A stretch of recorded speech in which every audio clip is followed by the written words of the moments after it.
कैसे हैं आप सभी? आई होप अच्छे होंगे, राइट। चलिए, मैं गीता प्रजापति यूट्यूब चैनल पर आप सभी बच्चों का स्वागत करती हूँ और आज मैं आपके लिए लेके हूँ एक्सरसाइज 6.5 का क्वेश्चन नंबर 1। तो प्लीज ध्यान से समझिएगा और समझ में आए तो लाइक शेयर करना मत भूलिएगा, राइट बच्चों। तो आइए देखते हैं इस क्वेश्चन में क्या कहा गया है। देखिए, आकृति 6.54 ये मैंने आकृति बना रखी है। इसमें त्रिभुज एबीसी के अभ्यंतर में स्थित कोई बिंदु O है। अभ्यंतर का मतलब होता है अंदर। तो ये एबीसी आपके सामने त्रिभुज है, ठीक है। इसके अभ्यंतर में मतलब अंदर स्थित एक बिंदु है जिसे नाम दिया गया O, ठीक है। तथा OD लंब है BC रेखा पर। तो ये जो साइन होता है लंब का होता है, तो हम ड्रॉ में देख सकते हैं जो OD लंब है BC रेखा पर, और जब भी लंब खींचा जाता है वो ऑलवेज 90 डिग्री का होता है। तो यहाँ 90 डिग्री है तो इधर भी 90 डिग्री होगा, राइट बच्चों। फिर हमें कहा गया है OE लंब है AC रेखा पर। तो ये रही OE रेखा, ये लंब है किसकी? AC रेखा पर। तो यहाँ पर भी हम कह सकते हैं कि हाँ E 90 डिग्री है, इधर के लिए भी इधर के लिए भी, ठीक। ऐसे ही हमें कहा गया है OF। तो ये रहा OF लंब है AB रेखा पर, ये रही AB रेखा। तो ये आपके सामने 3 लंब हमें दिए गए हैं। तो दर्शाइए कि, क्या दर्शाइए? OA का स्क्वायर प्लस OB का स्क्वायर प्लस OC का square minus OD square minus OE square minus OF square बराबर होना चाहिए AF स्क्वायर के plus BD square plus CE square के। मतलब ये left hand side right hand side के बराबर होना चाहिए। सबसे इंपॉर्टेंट पॉइंट मैं यहाँ पे बता दूं कि यहाँ पे सभी O से रिलेटेड आ रहा है, ठीक है। O से रिलेटेड साइड मतलब भुजाएं बताई गई है, राइट बच्चों। अब वैसे तो हमें 2 सम सॉल्व करना है। पहले हम फर्स्ट नंबर का सम सॉल्व करेंगे, सेकेंड नंबर का बाद में करेंगे। अब आप देख रहे होंगे यहाँ पर OA स्क्वायर प्लस OB। तो यहाँ ड्रॉ में देख लेते हैं। ड्रॉ में आप देख सकते हो OA का स्क्वायर, OB और OC, तीनों में हमें कोई भी ड्रॉ के अंदर रेखा नहीं दी गई है। तो यहाँ पे हमें थोड़ी सी रचना करना होगा। हमें O को A से मिलाना होगा, तभी हम OA स्क्वायर निकाल पाएंगे, राइट बच्चों। ठीक वैसे ही OB, तो OB के लिए भी हमें O को B से मिलाना होगा, तब हम OB स्क्वायर निकाल पाएंगे। ठीक वैसे ही OC, तो ये रहा आपका OC के लिए भी हम यहाँ पर एक रेखा खींच लेते हैं, राइट। ये देखिए, अब सबसे पहले तो हम रचना लिख लेते हैं जो हमने लाइनें खींची है। तो त्रिभुज, पेन चेंज कर लेती हूँ मैं। देखिए बच्चों, त्रिभुज ABC में बिंदु O से रेखा OA, OB तथा OC को मिलाया। Any doubt? तो ये 3 चीजें तो आपके सामने। अब हमें सिद्ध करना है फर्स्ट कंडीशन, वो भी मैं लिख देती हूँ। सिद्ध करना है बच्चों, देखिए OA का स्क्वायर प्लस OB का स्क्वायर प्लस OC का स्क्वायर माइनस OD का स्क्वायर माइनस OE का स्क्वायर। इस तरह नीचे लिख रही हूँ, मेरे पास स्पेस नहीं है। तो ये लेफ्ट हैंड साइड OF का स्क्वायर हो गया है। एक बार वो चेक कर लेते हैं। OA OB OC OD OE OF, ठीक है। फिर लेफ्ट हैंड साइड है हमारा AF का स्क्वायर प्लस BD का स्क्वायर प्लस CE का स्क्वायर। अब देखिए, अब आप ड्रॉ के अंदर ध्यान से समझिएगा क्या क्या चीज़ें हमें सिद्ध करनी है, ठीक है। देखो बच्चों, सबसे पहले तो OA का स्क्वायर, तो ये रहा हमारा OA। मैं यहाँ पे हल्का सा डॉट लगा देती हूँ, ठीक है। फिर OB, क्योंकि इतने सारे ट्रायंगल्स इसमें हो गए हैं जिसमें आपको कंफ्यूजन होगा हमें कौन सी साइड फाइंड करनी है। आ रहा है आपको समझ में, इसलिए मैं ये डॉट लगा रही हूँ। फिर हमें दिया गया OC, तो ये रहा OC, ये रही रेखा। फिर आप देख सकते हैं OD का स्क्वायर, तो ये रहा OD। फिर OE का स्क्वायर, तो ये रहा OE। O कॉमन है, बस इतना ध्यान रखिएगा आप।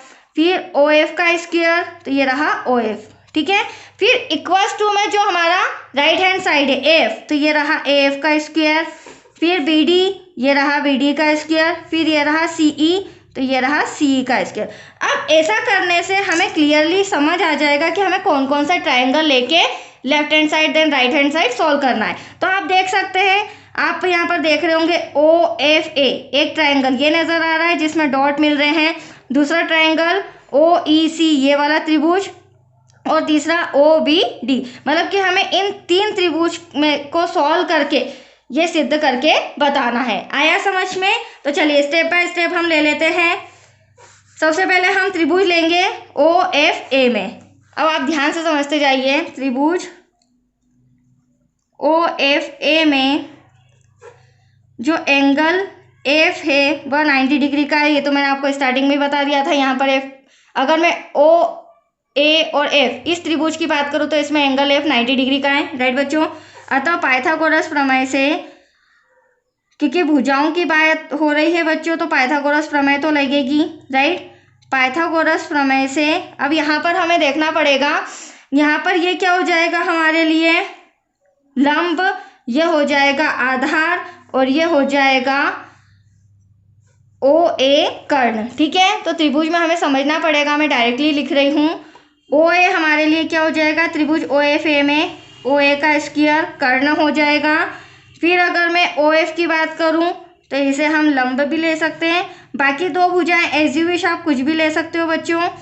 फिर जो AF है वो हमारा आधार हो जाएगा। ठीक है? इसे फिलहाल मैं इक्वेशन नंबर 1 दे रही हूँ। Any doubt?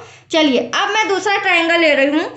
अब इसी प्रकार हम ले लेते हैं, इसी प्रकार ODB में, ODB आप देख रहे हैं छोटा वाला ट्रायंगल। तो इसमें क्या हो जाएगा? कोण D 90 डिग्री का आपको दिख ही रहा है। राइट? और इसी तरह मैं त्रिभुज ले लेती हूँ, ट्रायंगल ले लेती हूँ OEC में, जिसमें कि E 90 डिग्री है। तो चलिए पहले हम लिख लेते हैं इसी प्रकार त्रिभुज ODB तथा त्रिभुज OEC में। चलिए ये रहा हमारा ODB, ये रहा हमारा OEC। D 90 डिग्री है और E भी 90 डिग्री। तो यहाँ पर हम कॉमा लगा के लिख सकते हैं एंगल D व एंगल E बराबर हमें 90 डिग्री दे रखा है। ठीक है? मैं दोनों के एक साथ निकलवा रही हूँ। एज यू विश आप अलग अलग भी निकाल सकते हैं। अब आप तो ड्रॉ में देखिए, अगर मैं OBD की बात करूँ, OBD, तो यहाँ पर जो OB है वो आपको कर्ण नजर आ रहा है। आप इसे लंब या आधार कुछ भी कह सकते हैं। मेन कर्ण इंपॉर्टेंट होता है। तो हम OB का स्क्वायर ले लेते हैं, फिर OD और BD का स्क्वायर ले लेंगे। राइट? तो त्रिभुज ODB की बात करूं तो OB का स्क्वायर इक्वल्स टू OD का स्क्वायर प्लस BD का स्क्वायर। ये सेकेंड ट्राइंगल से हमें मिला है। That's clear? अगर मैं त्रिभुज OEC की बात करूँ तो देखो बच्चों, OEC में आप देख रहे होंगे OC अलग ही तिरछी रेखा कर्ण नजर आ रही है। ठीक है? और यहाँ पर OE लंब और आधार इस तरह से EC ले सकते हैं। तो यहाँ पर लिख लेते हैं त्रिभुज OEC की बात करें तो OC का स्क्वायर इक्वल्स टू OE का स्क्वायर प्लस CE का स्क्वायर। यह हो गया हमारा समीकरण नंबर 3। अब मैं थोड़ा सा आपको याद दिला देती हूँ। आप हमें जो सिद्ध करना है उसमें थोड़ा चीज़ तो मैच हो रही है। OA का स्क्वायर प्लस OB का स्क्वायर प्लस OC का स्क्वायर। तो आप देख रहे होंगे ये रहा OA, OB और OC। तो ये समीकरण 1, 2, 3 को हम क्या करेंगे? जोड़ेंगे। क्या करेंगे बच्चों? जोड़ने पर। तो समीकरण 1, 2 व 3 को जोड़ने पर अब देखिए जोड़ेंगे कैसे। तो सबसे पहले हम OA का स्क्वायर ले लेते हैं प्लस फिर हम ले लेते हैं OB का स्क्वायर, फिर हम ले लेते हैं OC का स्क्वायर। ठीक है? अब इनके सामने वाली क्या हो जाएगी? OF square plus AF square, सामने वाली भुजा। राइट? तो सामने वाली भुजा क्या हो जाएगी? OF का स्क्वायर प्लस AF का स्क्वायर। ध्यान से लिखना, गड़बड़ ना हो जाए। ठीक है? ध्यान से समझिएगा। फिर प्लस करना है OD का स्क्वायर प्लस BD का स्क्वायर। फिर हमें प्लस करना है OE का स्क्वायर प्लस CE का स्क्वायर। तो यहाँ पे लास्ट में OE का स्क्वायर हो जाएगा प्लस CE का स्क्वायर। एनी डाउट बच्चों? अब हम क्या करेंगे? हमारी 3 कंडीशन तो सेम आ रही है। कैसे? OA, OB, OC। ये तो मैं पहले लिख ही लेती हूँ। ये रहा हमारा OA, OB और AC। तो OA का स्क्वायर प्लस OB का स्क्वायर प्लस OC का स्क्वायर। अब देखिए, अब हमें क्या चाहिए? लेफ्ट हैंड साइड में, क्योंकि हमारा आंसर आ गया, बस हमें उसे रीअरेंज करना है। OC स्क्वायर के बाद हमें OD स्क्वायर चाहिए। ठीक है? तो तो ओडी स्क्वायर हमें यहाँ ढूंढना पड़ेगा। ये रहा ओडी, प्लस का है तो इधर आके क्या हो जाएगा बच्चों, माइनस का हो जाएगा। ठीक, ओडी के बाद हमें ओई चाहिए और ओई के बाद ओएफ चाहिए। तो ओई ये रहा आपके सामने, प्लस का है इधर आके क्या हो जाएगा, माइनस का हो जाएगा। फिर बचा क्या, ओएफ। तो ये देख लीजिए, ये तीनों ओ वाले, मैंने स्टार्टिंग में ही बोला था, ये जो ओ वाले हैं ये हमारा लेफ्ट हैंड साइड है। देन राइट हैंड साइड हो जाएगा आपका ए एफ का स्क्वायर प्लस बी डी का स्क्वायर, देन लास्ट में सी ई का स्क्वायर। तो ये आपका आंसर आ चुका है। ठीक है, एनी डाउट बच्चों? फर्स्ट कंडीशन हमारी सॉल्व हो चुकी है, left hand side then right hand side. ठीक है, चलिए इसे एक बार और मैं रिटर्न कर लेती हूँ क्योंकि इसका यूज़ भी मुझे सेकेंड पार्ट में होगा। तो मैं यहाँ पर लिख रही हूँ, ध्यान से देखिएगा। ओ ए का स्क्वायर प्लस ओ बी का स्क्वायर प्लस ओ सी का स्क्वायर माइनस ओ डी का स्क्वायर माइनस ओ ई का स्क्वायर माइनस ओ एफ का स्क्वायर बराबर एफ का स्क्वायर प्लस बी डी का स्क्वायर, देन लास्ट में सी ई का स्क्वायर। ऐसा क्यों किया अभी आप समझ जाएंगे। अब सबसे पहले तो हम लिख लेते हैं बच्चों सिद्ध क्या करना है। तो सेकेंड कंडीशन में सिद्ध करना है एफ का स्क्वायर प्लस बी डी का स्क्वायर प्लस सी ई का स्क्वायर इक्वल्स टू ए ई का स्क्वायर प्लस सी डी का स्क्वायर प्लस बी एफ का स्क्वायर। ठीक है, अब देखो सबसे पहले तो आप इसे ड्रॉ में समझ लीजिए तो आपको दिक्कत नहीं आएगी। और दूसरी इम्पोर्टेंट बात, अगर मैंने आपको वापस यहाँ पर इक्वेशन लिखी है, क्यों लिखी है आप देख सकते हैं बच्चों।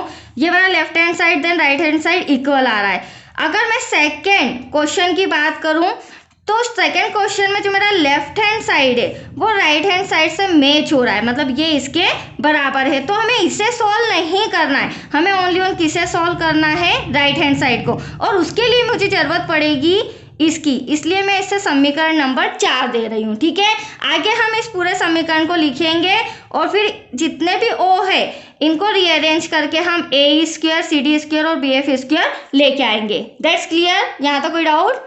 चलिए आगे बढ़ते हैं, इसे तो रहने दीजिए। अब मैं बात कर रही हूँ ए स्क्वायर। तो अब हमें क्या फाइंड करना है, ए ई। तो ये रहा ए ई, ये डबल लाइन खींच रही हूँ मैं। ठीक है, फिर सी डी का स्क्वायर, तो ये रहा सी डी, यहाँ पर ये वाला ट्रायंगल। फिर बी एफ का स्क्वायर, तो ये रहा बी एफ। और साथ ही साथ हम देख सकते हैं ए एफ भी ले लेते हैं। तो ए एफ की अगर मैं बात करूँ तो ये रहा, ये वाला ट्रायंगल भी लेना है। बी डी की बात करूँ तो ये रहा, और सी ई की बात करूँ तो ये 3 ट्रायंगल तो मैंने पहले वाले सम में आपको सॉल्व करा दी, जिसका रिजल्ट आपके सामने है। ठीक है, अब हमें ट्रायंगल लेना है ओ ई सी, मतलब कि ये वाला ट्रायंगल लेना है। ओ ई ए, सॉरी ये वाला ट्रायंगल लेना है, मैं टिक लगा देती हूँ। साथ ही साथ हमें लेना है ओ एफ बी, मैं यहाँ भी टिक लगा रही हूँ। और फिर हमें लेना है ओ डी सी, ये तीसरा वाला ट्रायंगल। ठीक है, तो इन 3 ट्रायंगल के जरिए हम राइट हैंड साइड सॉल्व करेंगे। तो चलिए ले लेते हैं त्रिभुज ओ ई ए कोमा त्रिभुज ओ ए पी कोमा त्रिभुज ओ डी सी में पाइथागोरस प्रमेय से। अभी हमने पाइथागोरस प्रमेय का यूज़ किया है बच्चों। अब यहाँ पे भी चूंकि 90 डिग्री का एंगल बन रहा है, मतलब कि समकोण त्रिभुज है ये तीनों, तो यहाँ पर भी अब हम ढूंढेंगे ओ ई ए। तो देखो ओ, ये रहा ओ ई ए, इसके अंदर अगर मैं कर्ण की बात करूँ तो ओ ए का स्क्वायर, और इसे ओ ई और ए ई लंब या आधार कुछ भी हम दे सकते हैं। तो यहाँ पर हम पहले ओ ए स्क्वायर कर्ण लिख देते हैं, फिर ए ई का स्क्वायर, फिर ओ ई का स्क्वायर, इसे देंगे समीकरण नंबर फर्स्ट। राइट, अब देखिए अब हम लेंगे ओ एफ बी, ये रहा ओ एफ बी। इसमें आप ओ भी ध्यान से देख सकते हैं, तिरछी रेखा, तिरछी रेखा हमेशा कर्ण होती है। ठीक है, और यहाँ ऐसे नए समझ में आए तो 90 डिग्री के सामने वाली भुजा क्या होती है, कर्ण। तो ओ बी का स्क्वायर, फिर बचा ओ एफ और बी एफ का स्क्वायर। तो यहाँ पर हम पहले लिख लेते हैं, कर्ण हो जाएगा ओ बी का स्क्वायर, फिर ओ एफ का स्क्वायर, देन बी एफ का स्क्वायर। ये हो जाएगा हमारा समीकरण नंबर सेकेंड। अब मैं बात करती हूँ त्रिभुज ओ डी सी की। तो देखिए ये रहा ओ डी सी। अब आप समझ ही गए होंगे 90 डिग्री के सामने वाली भुजा, तो ओ सी हमारा कर्ण और ये लंब और आधार। तो यहाँ पर ओ सी स्क्वायर ले लेते हैं, और बचा ओ डी का स्क्वायर प्लस CD का स्क्वायर। ये हो गया हमारा समीकरण नंबर 3। अब हम क्या करेंगे, ध्यान से समझना बच्चों, समीकरण जो 4th है उसमें इन तीनों की वैल्यू रख के हम ये वाला आंसर लेके आएंगे। That's clear. ये तो है हमारे पास, तो समीकरण 4 ले लेते हैं हम। यहाँ पर मैं लिख लेती हूँ समीकरण 1, 2 व 3 का मान समीकरण 4 में रखने पर, कितने में, 4 में रखने पर। अब समीकरण 4 अभी मैंने जस्ट आपके सामने बताया था, क्योंकि ये इस सम से जॉइंट है, जुड़ा हुआ है, तो हम इसे ले सकते हैं, क्योंकि एग्जाम में पूछेंगे तो दोनों सम कंबाइन आएंगे। राइट बच्चों, तो यहाँ लिख लेते हैं। मैं ये एग्जाम्पल नंबर 4 लिख रही हूँ। OA का स्क्वायर प्लस OB का स्क्वायर प्लस OC का स्क्वायर माइनस OD का स्क्वायर माइनस OE का स्क्वायर माइनस OF का स्क्वायर इक्वल्स टू में AF का स्क्वायर, BD का स्क्वायर प्लस CE का स्क्वायर। तो देखो ये चीज़ तो है हमारे पास, ये रही, इसे तो हमें सिद्ध नहीं करना है, हमें बस किसे रीअरेंज करके ये लाना है, राइट हैंड साइड को। तो अब आप ध्यान से देख सकते हैं, मैं समीकरण 1, 2, 3 की वैल्यू रख रही हूँ। तो OA स्क्वायर के प्लेस पर मैं क्या लिख सकती हूँ, AE का स्क्वायर प्लस OE का स्क्वायर, राइट। फिर मैं OB स्क्वायर के प्लेस पर क्या लिख सकती हूँ, OF का स्क्वायर प्लस BF का स्क्वायर। तो ये रहा OF का स्क्वायर प्लस BF का स्क्वायर।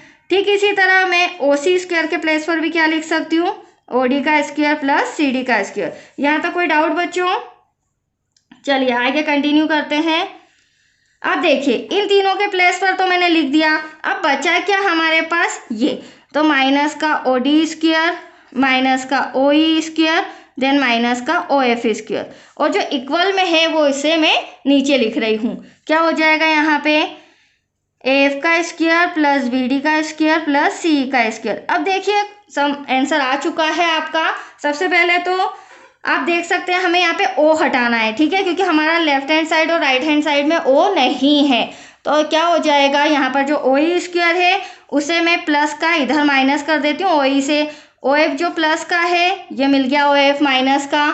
उसी तरह जो OD स्क्वायर प्लस का है ये रहा OD स्क्वायर माइनस का। तो यहाँ पर क्या बचा बच्चों, AE का स्क्वायर प्लस BF का स्क्वायर प्लस CD का स्क्वायर बराबर में AF का स्क्वायर प्लस BD का स्क्वायर प्लस CE का स्क्वायर लास्ट में। तो ये रहा आपका आंसर। आप चाहें तो इसे रीअरेंज कर सकते हैं, जैसा हमें सम में पूछा है आगे पीछे लिख सकते हो, क्योंकि सम काफ़ी बड़ा हो गया है, मैंने आंसर ला दिया है बच्चों आपको। तो आज के लिए इतना ही, दैट्स योर आंसर। ये सिद्ध हो गया सेकेंड नंबर का भी। तो 2-3 बार थोड़ा सा डिफ़िकल्ट समझ के कर सकते हो, थोड़ा सा बड़ा सम भी है, 2-3 बार प्रैक्टिस में 100% आ जाएगा, राइट। तो चलिए आज के लिए इतना ही, नेक्स्ट वीडियो आपको मिलेगा क्वेश्चन नंबर 9 का। ओके बच्चों, थैंक यू।